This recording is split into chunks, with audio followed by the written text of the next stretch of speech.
The lawyer opened the sealed envelope and read one line that made my hands go cold. If my son leaves Naomi pregnant, broke, or afraid to ask for help, this letter must be read before he touches another dollar. I was 7 months pregnant. My rent was late. My husband, Grant, had emptied our joint account 3 days earlier and told me his family wanted nothing to do with me. But there I was, sitting across from my father-in-law's lawyer, Celeste Moreno, listening to her read a hidden letter from a man Grant said had forgotten I existed. Celeste looked at me over her glasses and asked, "Naomi, did you ever receive the trust notices we mailed to you?" I stared at her. "No," I said. "What trust notices?" That was when her face changed. She turned the folder around. My name was typed on the page. So was my unborn child's. And beside both names was one word that made my stomach twist. Unresponsive. According to the file, I had ignored letters, missed deadlines, and walked away from protection Victor Reed had left for me and my baby. But I had never seen a single envelope. Before I could breathe, my phone lit up. "Grant, do not sign anything. Do not let that lawyer confuse you." Then another message came in. "Marlene, his mother. Think carefully before you embarrass this family." I had not told either of them where I was. That was the moment I stopped crying. I did not shout. I did not beg. I just placed my phone on Celeste's desk and watched her read both messages in silence. Because if Grant knew I was in that office and Marlene knew I was near that file, then somebody had been watching the truth long before I found it. If you have ever been blamed for something you did not do, tell me where you are listening from and what time it is there, because stories like this need witnesses everywhere. And if you want to hear how the truth comes out piece by piece, please subscribe when you are ready and stay with me. Because the next page Celeste showed me was not the letter. It was the first proof that someone had made sure I never received it. Celeste did not touch the next page right away. She looked at my phone first, then at me, then at the closed door behind us like she had just understood something I was still too scared to name. "Naomi," she said softly, "did Grant know you were coming here today?" I shook my head. "No, I only got your message this morning. I almost did not come." My voice sounded calm, but inside, everything was shaking. My baby moved under my ribs, and I placed one hand over my stomach because it was the only thing in that room that still felt real.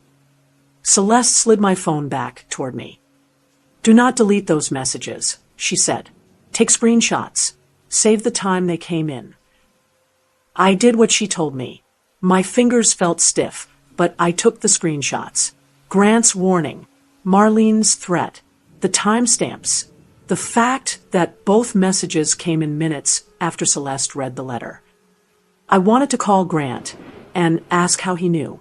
I wanted to ask Marlene why she was more worried about embarrassment than the fact that I was pregnant and broke. But I did not call either of them. For the first time in weeks, I did not chase an answer from people who had already hurt me. Celeste opened the file again and pulled out a printed page with a list of dates. At the top, it said, "Notice delivery record." "This is why I asked if you received anything," she said. There were 4 entries under my name, for letters that had supposedly been sent to me, for chances I had supposedly ignored. The first notice was sent 2 months earlier. The second was sent 5 weeks earlier. The third was marked final reminder. The fourth had one note beside it. No beneficiary response. I stared at those words until they blurred. "I never got them," I whispered. "I believe you," Celeste said. Those 3 words nearly broke me more than the letter had. Because Grant had spent weeks making me feel careless. He said I forgot things. He said pregnancy made me emotional. He said I was always losing papers, missing calls, misunderstanding his family. But here was a lawyer looking at the same mess and seeing something different. Not a careless wife. A woman who had been blocked. Celeste turned the page around and pointed to a column I had not noticed. Forwarding confirmation. My chest tightened. What does that mean? I asked. It means at least one notice was not returned as undelivered, she said. It was forwarded. Forwarded where? She did not answer right away. She pulled another sheet from the folder and placed it beside the first one. The address was not mine, but I knew it. I had written thank you cards there after my wedding. I had mailed holiday photos there when I still thought family meant something. It was Marlene's house. For a few seconds, the room went silent except for the sound of my own breathing. Grant had told me his mother wanted nothing to do with me. Marlene had told me the family was ashamed of me, but the notice meant for me had somehow passed through her address. That answered one question. Celeste's office had been trying to reach me, but it opened a worse one. How long had Grant and Marlene been standing between me and the truth? And to understand that, I had to go back to the days when I still thought my marriage was safe, when Grant handling the mail felt helpful, and when Marlene's cold smile still looked like family pride instead of a warning. Before that folder, before Celeste's careful voice, before the word unresponsive was printed beside my name, my life with Grant had looked ordinary from the outside. That was the part that hurt the most. There were no broken plates, no screaming in the street, no big warning that my husband was quietly building a wall between me and the truth. There was just a kitchen with pale curtains, a stack of baby books on the counter, and Grant coming home with groceries like a man who still planned to stay. When my pregnancy got harder, he took over little things. "I'll get the mail," he would say, kissing the top of my head as he walked past me. At first, it felt sweet. He paid the bills online. He checked the bank app. He answered calls from his side of the family. He said he did not want me stressed because stress was bad for the baby. I believed him. I wanted to believe him. After my own parents moved across the country, Grant became the person I leaned on most. When my ankles swelled, he brought me water. When I could not sleep, he rubbed my back. When I cried over nothing, he smiled and said, "That's what I'm here for." So when he started keeping papers in his work bag, I did not question it. When he said his father's estate was messy, I nodded.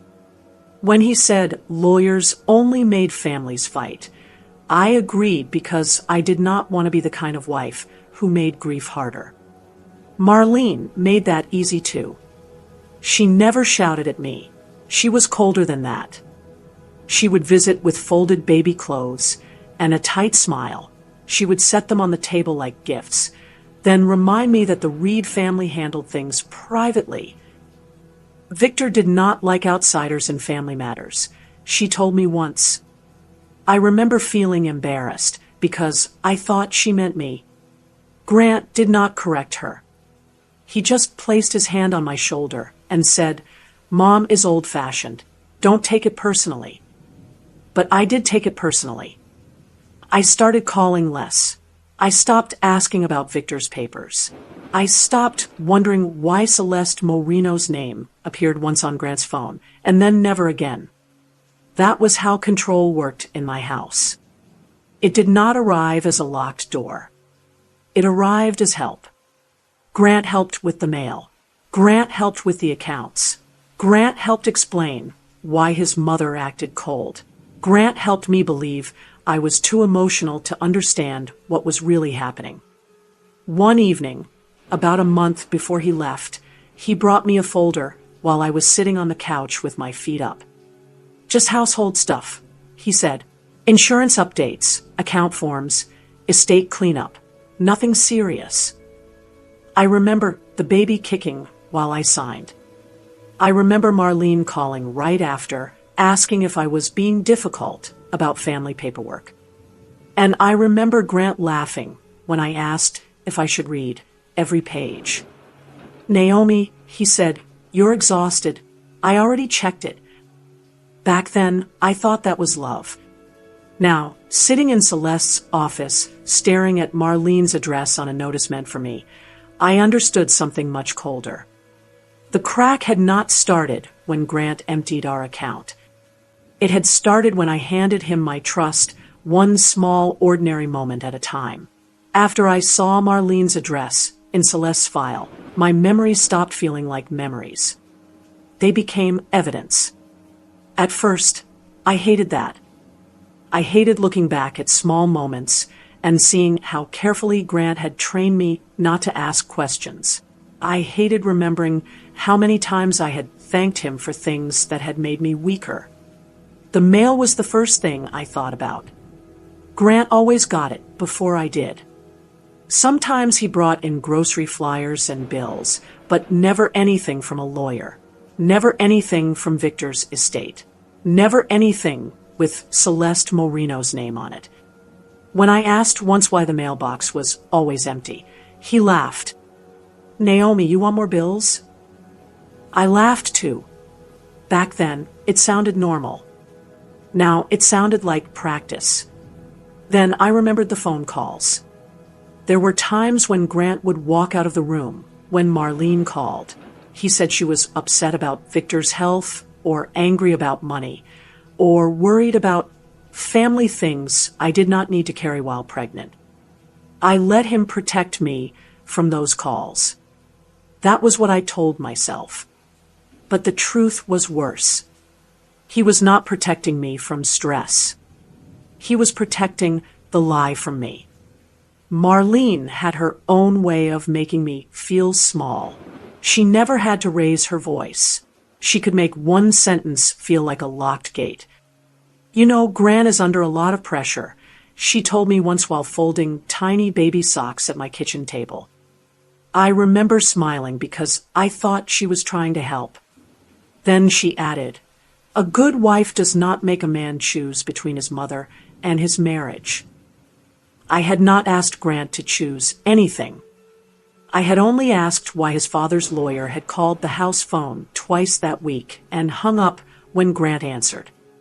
Marlene looked at me like I had said something dirty. "Lawyers smell weakness," she said. "Do not invite them into your home." That night, Grant told me his mother was only grieving. "She is scared," he said. "Dad left behind a mess. She does not trust anyone right now." Anyone meant me. I knew that now.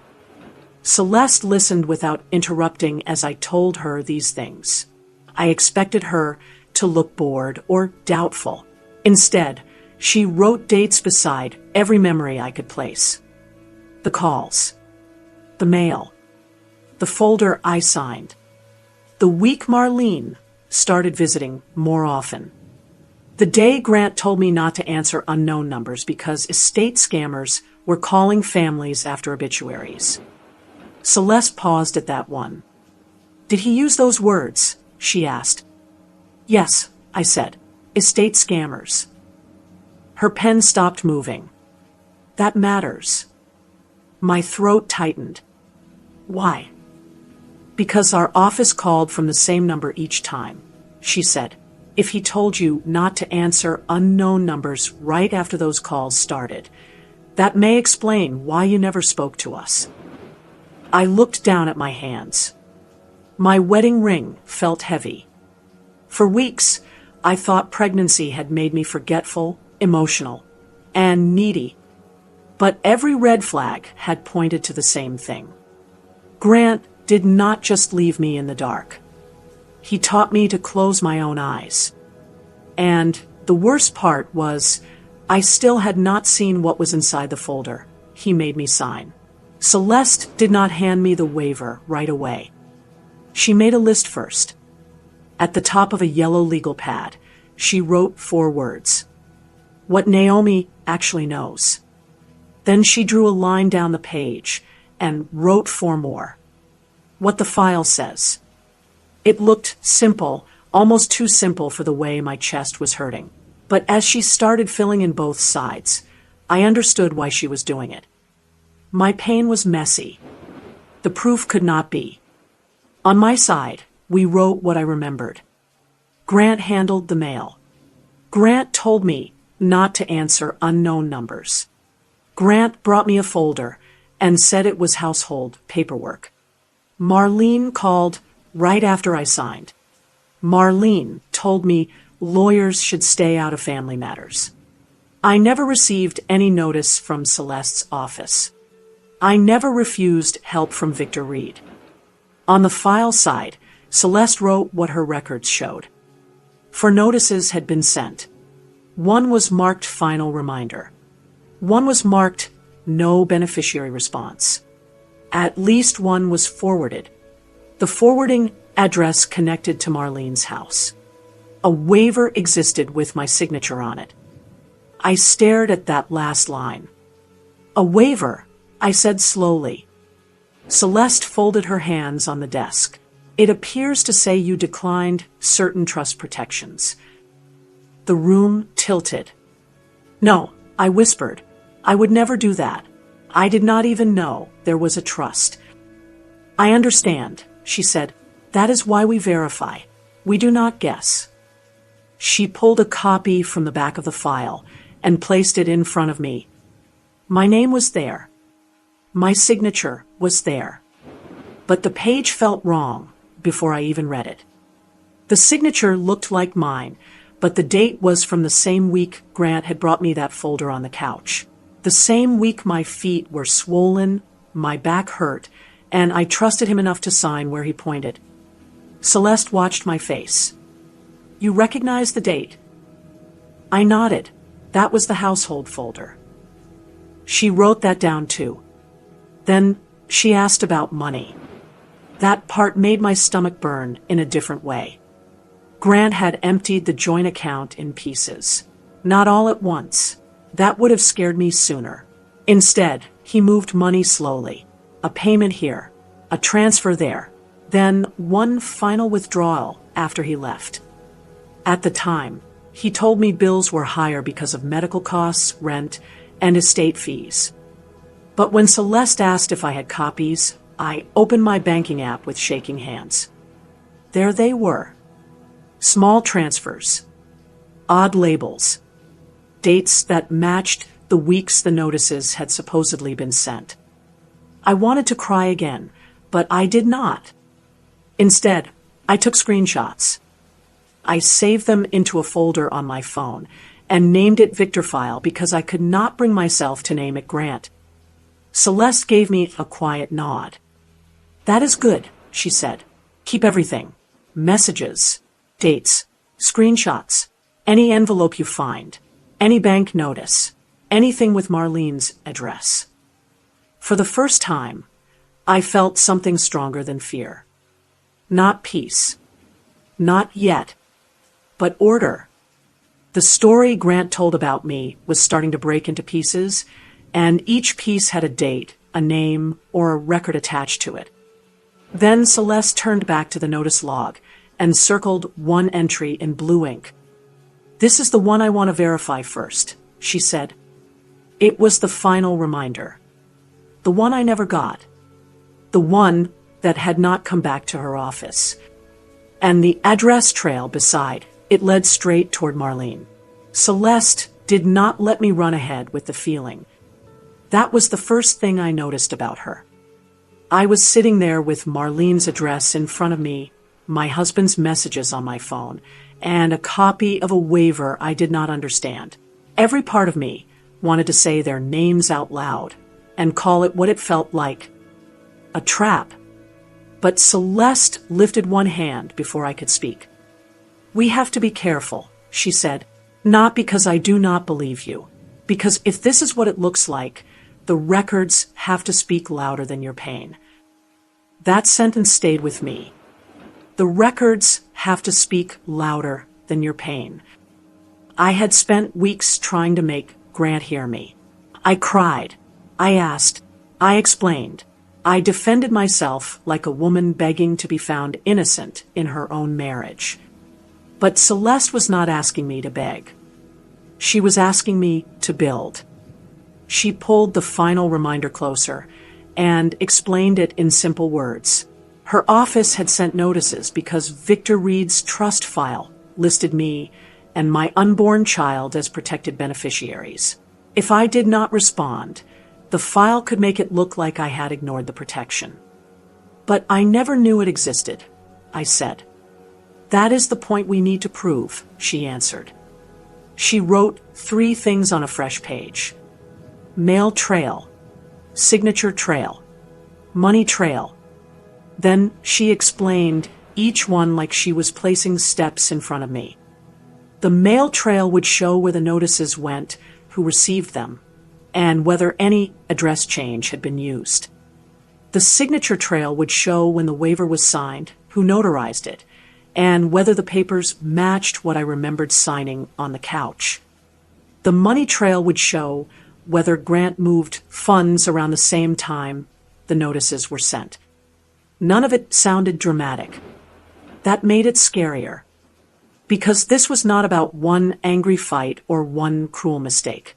This was about steps, dates, timing, people making choices while I trusted them. Celeste opened a drawer and took out a small folder. This is a copy for you, she said. Not the full file yet. Just what you are allowed to keep today. Keep it somewhere safe. Do not leave it where Grant can reach it. My fingers closed around the folder. It felt heavier than paper. Then my phone buzzed again. Grant, please call me. Mom is upset. You are making this bigger than it has to be. I looked at the message for a long moment. There it was again. Not, are you okay? Not, do you need money? Not, is the baby safe? Mom is upset. I showed Celeste the screen. She did not look surprised. Do you want to answer? She asked. I shook my head. No. That one word felt small, but it was the first honest thing I had done for myself all day. Celeste nodded. Then we move officially. She said she would request the certified mail records, check the notary information, and begin preparing a formal accounting request. She did not promise revenge. She did not promise that everything would be fixed by morning. She only promised that Grant would not be the only one controlling the story anymore. As I stood to leave, my phone buzzed one more time. This time, Grant's message was different. Naomi, please. I'm sorry. Let's talk without lawyers. And somehow, that apology scared me more than his warning had. Grant's apology sat on my phone like a hand on my throat. Naomi, please. I'm sorry. Let's talk without lawyers. For weeks, I had waited for those 2 words. I'm sorry.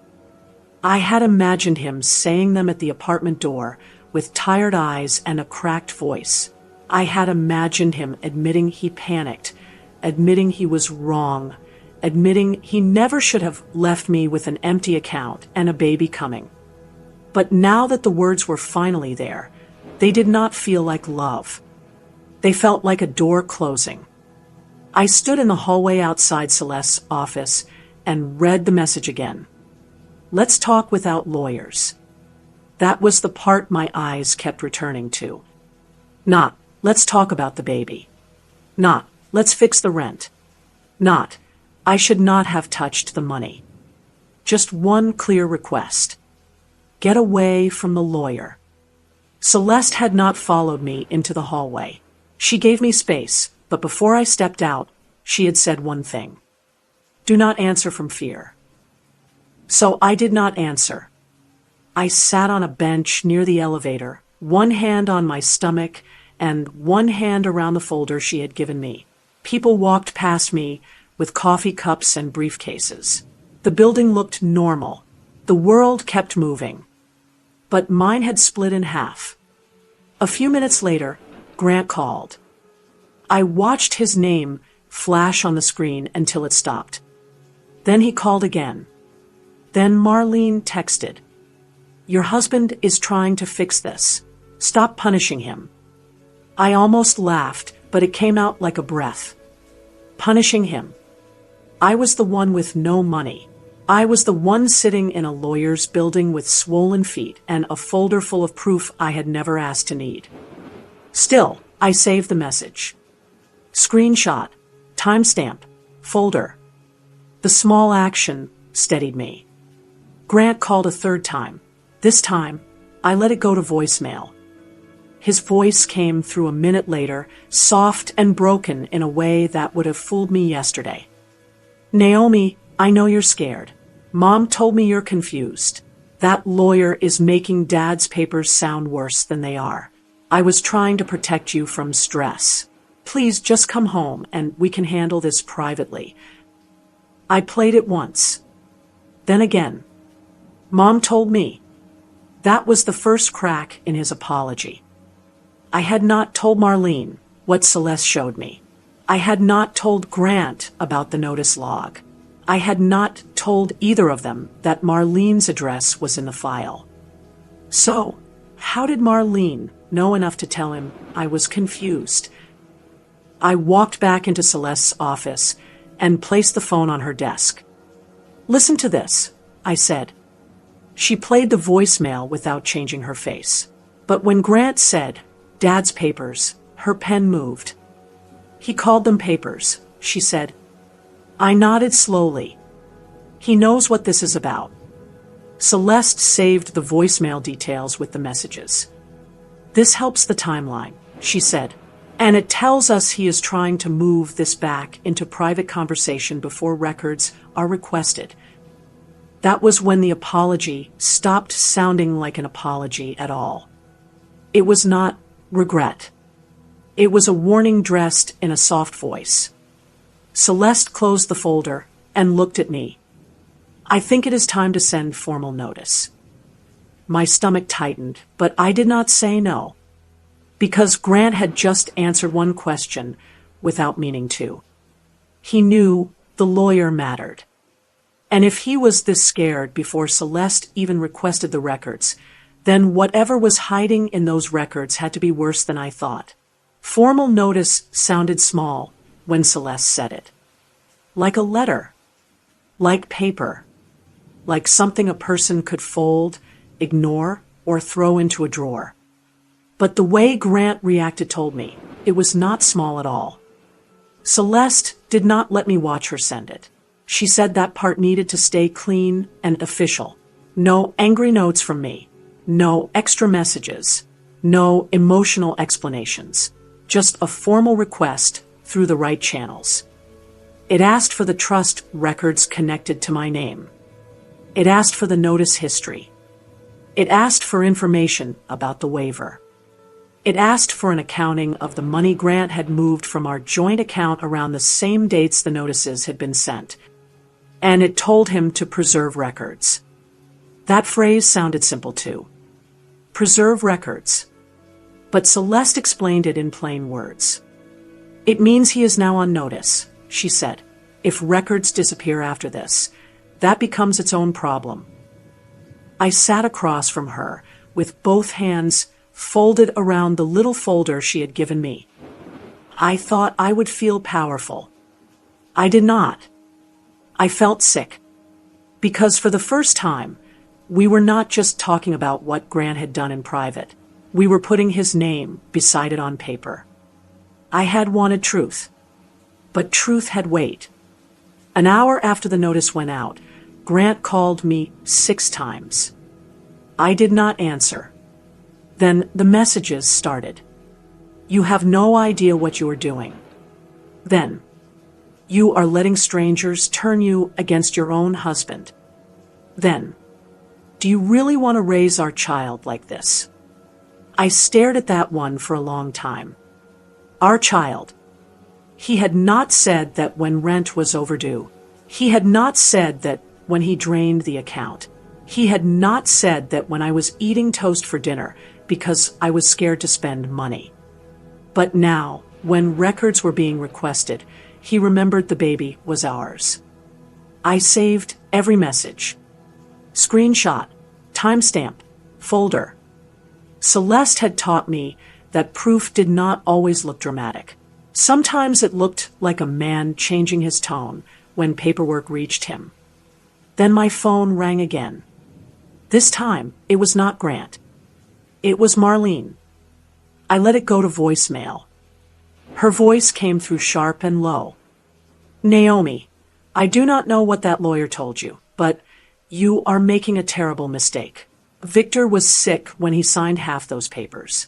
Grant has been carrying this family while you sit around acting like a victim. If you drag this into an accounting, people will see who you really are. I sat very still. There it was. Accounting. Celeste had just sent the formal request, and Marlene already knew the word. I replayed the voicemail and felt my fear turn into something colder. Marlene was not guessing. She was being informed. I took another screenshot of the call log and saved the voicemail. When I showed Celeste, she listened once, then wrote one sentence on her pad. Marlene aware of accounting request before direct contact from office. I looked at the words. They did not shout. They did not accuse. But somehow, they felt stronger than anger. Grant could call me confused. Marlene could call me ungrateful. They could tell relatives I was greedy, unstable, or trying to steal from a grieving family. But the records were starting to answer back. For the first time since Grant left, I did not feel like I was standing alone in the middle of his story. There was a paper trail now. There was a lawyer. There was a file with my name and my baby's name inside it. And there was one question I could not stop asking. If a simple notice scared them this badly, what would happen when Celeste found the records they had been trying to keep hidden? Marlene's voicemail did something Grant's messages had not done. It made the room feel smaller. Grant sounded scared. Angry, yes, but scared. Marlene sounded certain. That was worse. She spoke like a woman who believed the family name belonged to her, the money belonged to Grant, and my baby, and I were just a problem that needed to be managed. Celeste saved the voicemail details, then asked me a question that made my skin tighten. Did Marlene ever receive mail for you before? I wanted to say no. Then I remembered.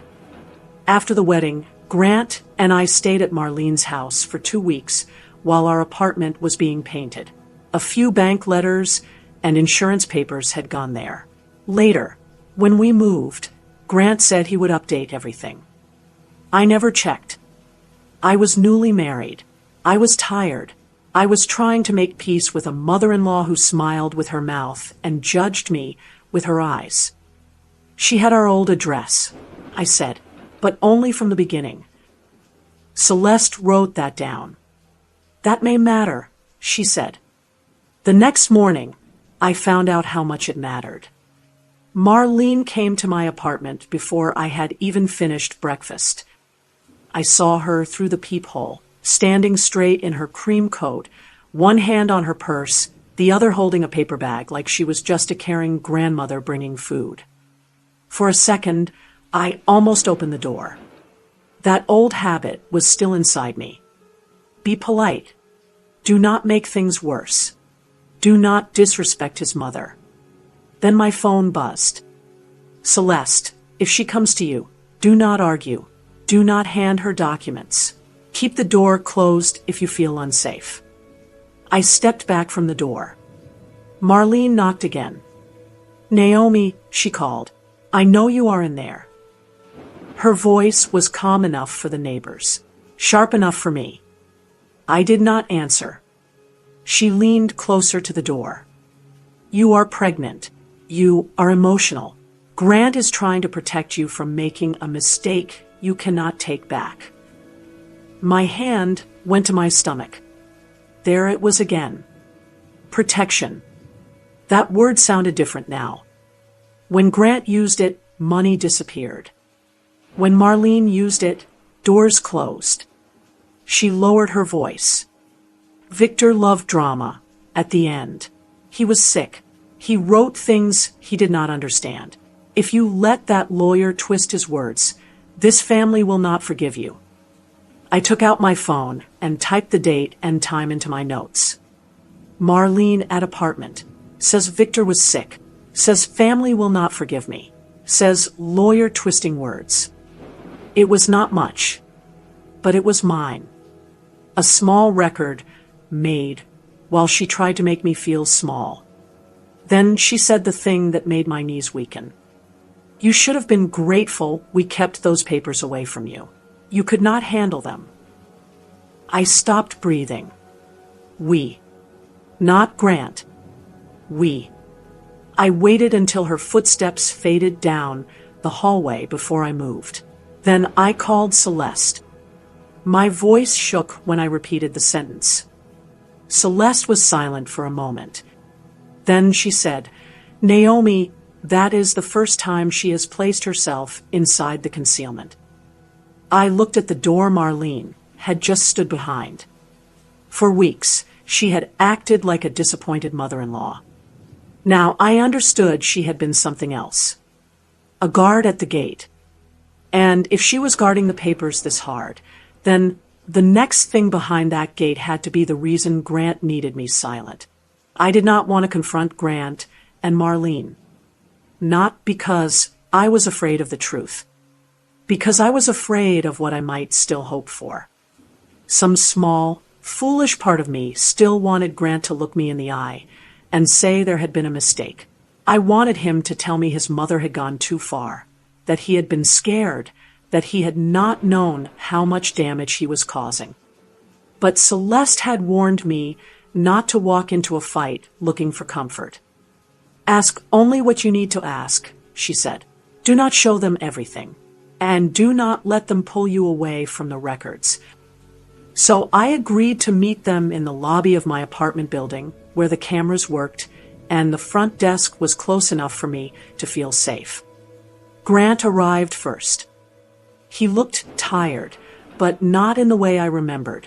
This was not the tired face of a husband carrying too much. This was the tired face of a man whose lie was getting heavy. Marlene came in behind him, calm and dressed like she was going to church. She looked at my stomach before she looked at my face. That told me enough. Grant opened his mouth first. Naomi, this has gone too far. I held the folder against my side. I agree. For 1 second, hope flashed across his face. Then I said, so tell me why Celeste's office had my notices marked as sent, but I never received them. His jaw tightened. I do not know anything about notices. Marlene stepped in fast. Estate offices make mistakes all the time. I looked at her. Then why did one notice go through your address? Her face did not change, but her fingers tightened around her purse strap. Grant turned toward her. Just a little. Just enough. It was the first time I saw fear pass between them. Marlene recovered before he did. You stayed with me after the wedding, she said. Old addresses stay in systems. That is not a crime. I did not say it was, I said. That made Grant angry. Then what are you saying? I took one breath. I am saying I never refused Victor's help. I am saying I never saw those letters. And I am saying someone made me look unresponsive while I was pregnant and trusting my husband. Grant laughed, but it came out wrong. You signed papers, Naomi. My chest went cold. I had not said anything about the waiver. Marlene's eyes moved to him, so fast I almost missed it. Celeste had told me to listen for what they knew before I told them. Now I understood why. What papers? I asked. Grant looked away. You know what I mean? No, I said. I do not. Marlene's voice turned sharp. Do not play innocent. You signed what Grant gave you because you trusted your husband. That is marriage. I stared at her. That was not a denial. That was a confession wearing a nicer dress. Grant rubbed his face. Mom, stop. The word stop landed between us harder than any shout could have. Because he was not telling her she was wrong. He was telling her she had said too much. I did not pull out the waiver. I did not mention the final reminder. I did not say Celeste was checking the notary records. I only nodded once and stepped back. Grant reached for my arm. I moved before he touched me. Do not, I said. His hand dropped. For the first time, he looked less like my husband and more like a man who had just realized I was not alone anymore. I went back upstairs and locked my door. My hands were shaking so badly, I almost dropped my phone, but I still wrote everything down. Grant denied notices. Marlene blamed old address. Grant mentioned signed papers first. Marlene said, I signed what Grant gave me. Grant told her to stop. When I sent it to Celeste, she called within 5 minutes. Naomi, she said, that matches the next records we just received. I sat down slowly. Because the confrontation had not ended the question. It had made it sharper. If Grant knew about the signed papers before I ever named them, then the waiver was not just a mistake. It was the center of everything. Celeste did not sound excited when she said the records matched. That scared me more than excitement would have. Her voice was calm, careful, almost too steady. Naomi, she said, I need you to come back to the office. I looked at the notes I had just sent her from the lobby confrontation. My handwriting was crooked because my hands had been shaking, but the words were clear. Grant mentioned signed papers first. Marlene said, I signed what Grant gave me. Grant told her to stop. I read that last line again. Grant told her to stop. Not because she had lied, because she had said too much. When I got to Celeste's office, she had 3 pages laid out on her desk. The first was the waiver copy. The second was a notary record. The third was a certified mail report. She pointed to the waiver first. Your signature is dated here, she said. I already knew the date. It was the same week Grant brought me the folder on the couch.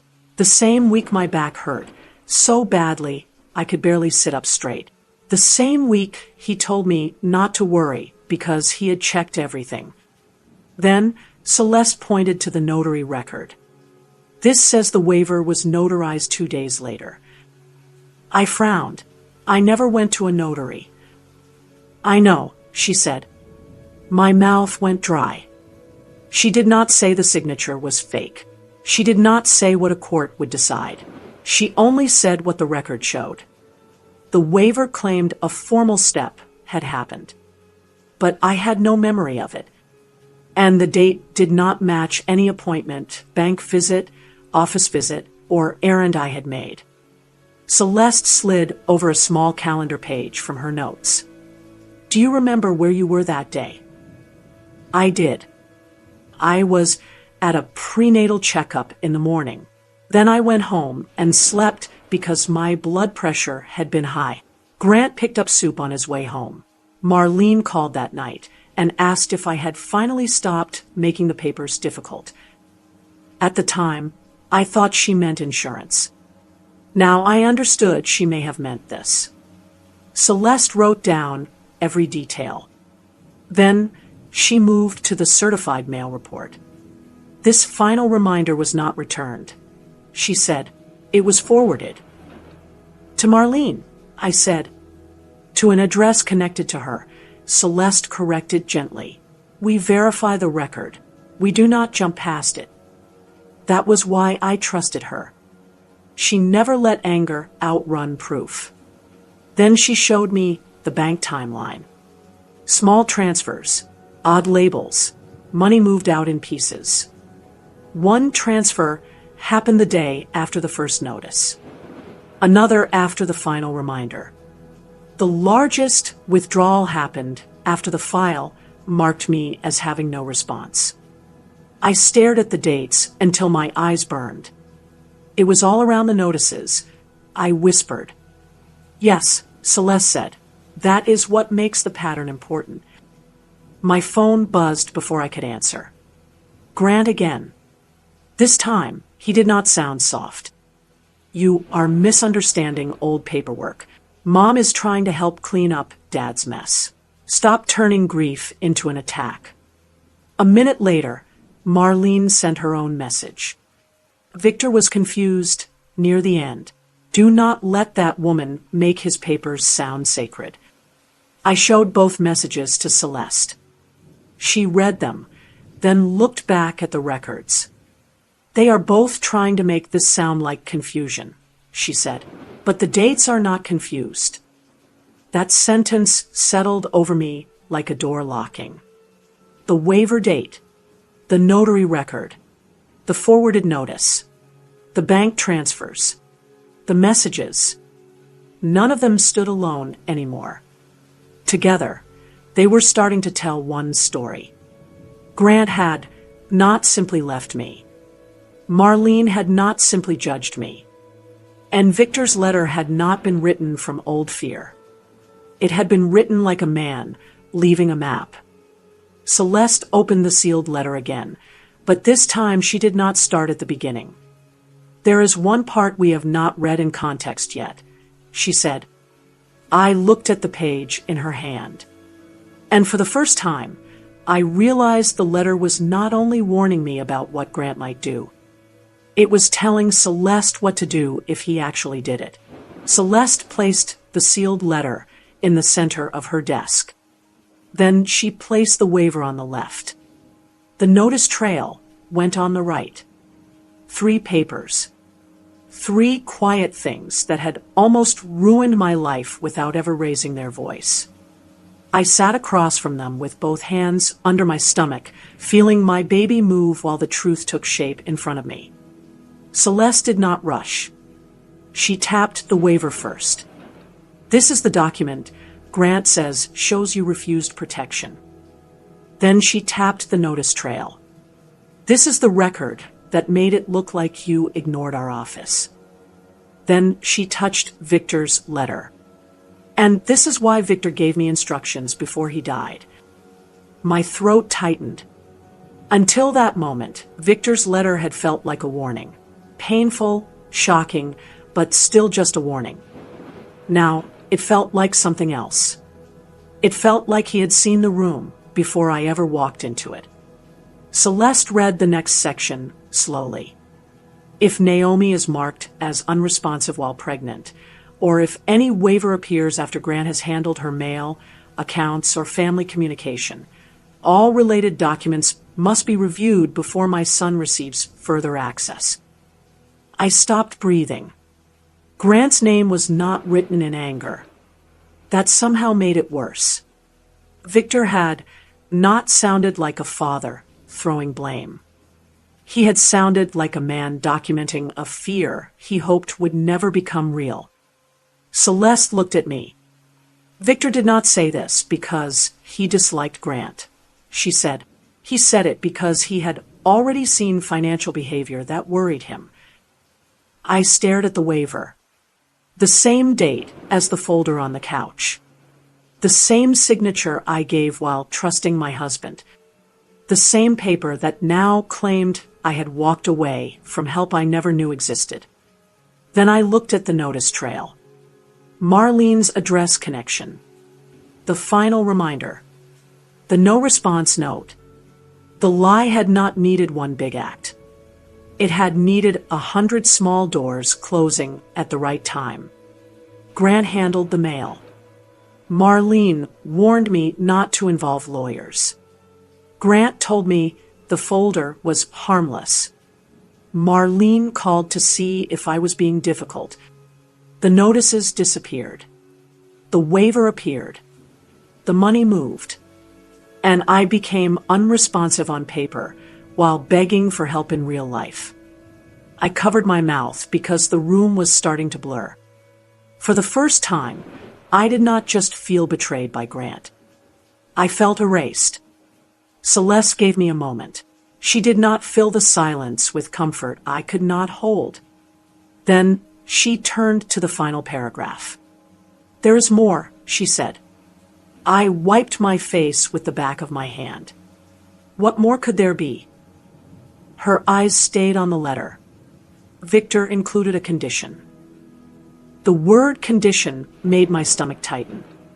Celeste, read again. "If Grant abandons Naomi while she is pregnant, drains shared funds, conceals notices, pressures her through family, or presents a waiver under unclear circumstances, his access to trust distributions must be suspended pending full accounting and review." I heard the words, but for a second I could not understand them. Suspended. Full accounting. Review. Grant had been trying to keep me away from this office because the letter did not only protect me, it threatened his control. Marlene had not been guarding family pride. She had been guarding Grant's money path. Celeste set the letter down beside the waiver and the notice trail. "This is not the final decision," she said, "but it is enough to call the review meeting." I looked at the 3 papers again. Victor's warning. Grant's waiver. Marlene's trail. For weeks, they had made me feel like a confused, pregnant wife who had lost control of her own life. But on that desk, the truth looked organized. And once Celeste called the meeting, Grant and Marlene would have to explain the one thing they could not soften with apologies. Why every record pointed in the same direction. The review meeting happened 2 days later in a conference room that felt too clean for what it was holding. There was a long table, a pitcher of water, and a wall clock that clicked louder than it should have. Celeste sat beside me, with the file closed in front of her. Across from us sat Grant, Marlene, and a man I had never met before who introduced himself as Grant's attorney. Grant did not look at my face. Marlene did. She looked at me like I had dragged mud onto her floor. Celeste began calmly. "This meeting is to review concerns about beneficiary notices, a disputed waiver, account activity, and the conditions listed in Victor Reed's trust instructions." Grant's attorney cleared his throat. "My client believes this is a family misunderstanding." Celeste nodded once. "Then the records should help us understand it." That was when I knew Celeste had been waiting for that word. Misunderstanding. She opened the file. First, she placed Victor's sealed letter on the table, then the waiver, then the certified mail records, then the notary record, then the bank timeline. No one spoke. Celeste started with the notices. "Our office sent 4 notices to Naomi Reed. The file marked her as unresponsive. Naomi states she never received them. One final reminder shows forwarding activity tied to an address connected to Marlene Reed." Marlene leaned forward. "That was an old address issue," she said. "Newly married couples forget to update things." Celeste turned one page. The forwarding activity happened months after Naomi and Grant had already moved into their apartment. Marlene's mouth tightened. Grant's attorney spoke quickly. "That still does not prove intent." "No," Celeste said. "It proves the notice did not reach Naomi the way the file made it appear. Intent is why we review the other records." Then she placed the waiver in front of Grant. "This document says Naomi declined certain protections. Grant, you stated she signed papers willingly." Grant finally looked at me. "She did," he said. "I gave her paperwork. She signed it." My stomach turned, but I stayed quiet. Celeste pointed to the date. "Naomi says she was told those were household forms. The notary record says the waiver was notarized 2 days later." Grant's attorney said, "That is standard." Celeste looked at me. Naomi, did you appear before a notary for this waiver? No, I said. My voice shook, but the word was clear. Grant shifted in his chair. Celeste slid over my prenatal appointment record and the timeline I had given her. On that date, Naomi had a medical appointment, then returned home. There is no record showing she went to a notary office. We are not making a final finding here. We are documenting a serious conflict. Marlene scoffed softly. Pregnant women forget things. Something inside me went still. Celeste did not react to the insult. She only turned to the bank timeline. Then we have the account activity. Money was moved out in small transfers around the same dates the notices were sent. The largest withdrawal happened after the file marked Naomi as having no response. Grant leaned back. That was our money. Bills were due. Celeste looked at him. Then why did your message to Naomi focus on stopping lawyer contact instead of explaining the bills? She placed screenshots on the table. Grant's warning. His apology. Marlene's message. Marlene's voicemail about the accounting. Grant stared at them like they had betrayed him. Marlene's face lost a little color when her own words appeared in print. Celeste read only the key lines. Do not sign anything. Think carefully before you embarrass this family. Let's talk without lawyers. You should have been grateful we kept those papers away from you. The room went silent after that last one. Grant's attorney looked at Marlene. Marlene lifted her chin. I meant we protected her from stress. Celeste placed Victor's letter in the center. Victor Reed used almost those exact concerns in his condition. Abandonment during pregnancy, drained shared funds, concealed notices, family pressure, a waiver under unclear circumstances. Grant's face changed then. Not guilt. Recognition. He knew that sentence. He knew what it meant. Celeste closed the file. Based on the records reviewed today, I am recommending that Grant Reed's access to trust distributions be suspended pending full accounting and review. Marlene stood halfway from her chair. You cannot do that to my son. Celeste looked at her calmly. I am not doing it to him. The documents are. For the first time, Grant had nothing ready to say.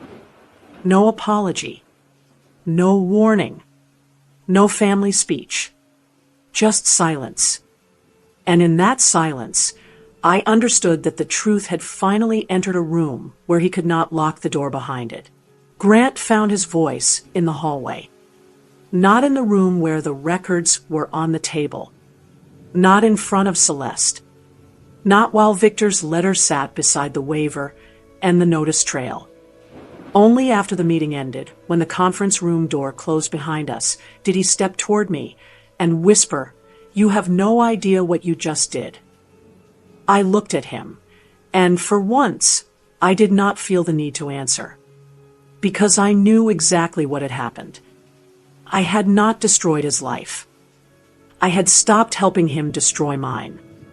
Marlene came out behind him, pale with anger. "This is temporary," she said. "Grant will fix it." Celeste stood beside me, with the file against her chest. "It is pending review," she corrected, "and all parties will receive written notice." That word followed us through the hallway. Notice. The same thing I had never received. Now Grant and Marlene were going to receive it officially, cleanly, and with dates attached. By the next afternoon, the written action went out. Grant's access to trust distributions was suspended pending full accounting and review. The waiver was marked disputed. The notice trail was marked for verification. The account activity was placed under review. My status and my unborn child's status were confirmed as protected beneficiaries during the process. Celeste explained it slowly, so I would not turn hope into something unsafe. This is not the whole ending, she said, but it means Grant cannot keep using the trust as if nothing happened. That was enough to make him panic. His messages changed again. At first, he threatened, "You are going to regret this." Then he blamed, "Mom only helped because you were unstable."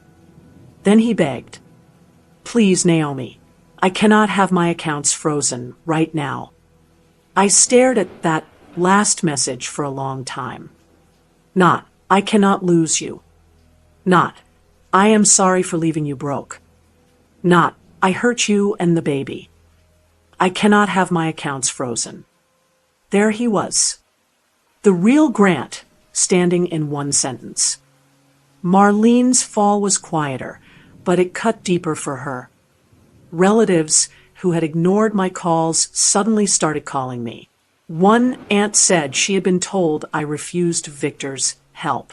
A cousin said Marlene told the family I wanted nothing from the Reeds and only came back when money was mentioned. I did not argue with any of them. I only said, "Celeste has the records." That sentence did what my tears never could. It ended conversations. Marlene had spent weeks acting like the innocent mother protecting her son from a greedy wife. But once her address appeared in the notice trail, once her voicemail was saved, once her own words about keeping those papers away were written into the file, her clean image started to crack. She called me once more. I did not answer. Her voicemail was short. "You have embarrassed everyone." I saved it. Not because I was scared. Because I had learned what proof was worth. Grant lost the thing he had been trying hardest to protect. Control. Control of the money path. Control of the story. Control of how people saw me. Control of whether my baby and I counted. Marlene lost something too. Her place as the family's innocent protector. And I gained one official sentence that mattered more than all their lies. Naomi Reed and her unborn child remain protected beneficiaries pending full review. I read that line 3 times. It did not heal everything. It did not erase the nights I had cried over rent, or the shame of being called unstable, or the way my hands shook when I first saw my name marked unresponsive. But it changed the ground under my feet. Grant and Marlene were no longer standing over me with the only copy of the truth. The documents had spoken. The consequences had begun. And for the first time, I had to stop asking what they had lost and start asking what kind of life my child and I could build now that their hands were finally off the door. After the documents spoke, my apartment felt different. It was still small. The kitchen light still flickered when I turned it on. The nursery corner was still only half finished, with a folded blanket on the chair and a box of baby clothes beside the wall. But the silence was no longer empty. It was mine. For weeks, every sound had scared me. A knock on the door, a message from Grant, Marlene's voice in the hallway. Even the mailbox downstairs had felt like a place where the truth disappeared. Now, I checked the mail myself. The first official envelope with my name on it came 3 days after the review meeting. I carried it upstairs with both hands, sat at my kitchen table, and opened it slowly. Naomi Reed and her unborn child remain protected beneficiaries pending full review. I read the line again. Then I placed the paper in a blue folder beside the ultrasound photo. For the first time, those 2 things belonged in the same place. Proof and life. Safety and future. I did not keep the folder in my shaking hands anymore. I put it in a drawer, closed the drawer, and made tea. That simple act nearly made me cry. Grant still sent messages for a while. Marlene still tried to reach me through relatives. But I stopped letting every buzz of my phone pull me back into their storm. I changed the account passwords. I kept copies of every record Celeste told me to keep. I made a small plan for rent, doctor visits, and the baby's arrival. Nothing was perfect, but it was honest. One afternoon, I stood in the nursery corner and hung the tiny yellow blanket over the chair. It was one of the gifts Marlene had brought before everything broke open. For a long time, I could not look at it without hearing her voice. That day, I washed it, folded it, and kept it anyway. Not for her, for my child, because I did not want betrayal to own every soft thing. I used to think peace meant everyone admitted what they did and asked to be forgiven. Now, I knew peace could be quieter than that. Sometimes peace was a locked door. Sometimes it was an unanswered call. Sometimes it was a document in a drawer proving you were never crazy, never careless, and never alone. So tell me this. If someone used family love to hide the truth from you, would you expose everything publicly, or would you choose quiet justice if it protected your child and your future? I think some victories do not need shouting. They just need records, peace, and the strength to stop begging the wrong people to love you. If this story stayed with you, subscribe when you are ready, and stay close for more stories where the truth takes its time but still finds the door. That night, I turned off my phone before bed. Not because I was afraid, because I was tired of giving cruel people access to my peace.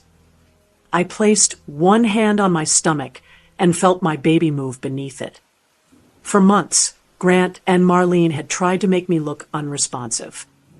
But in the quiet of that small room, with my child safe inside me, and the truth finally written down, I understood something they could never take back. I had answered. I had survived.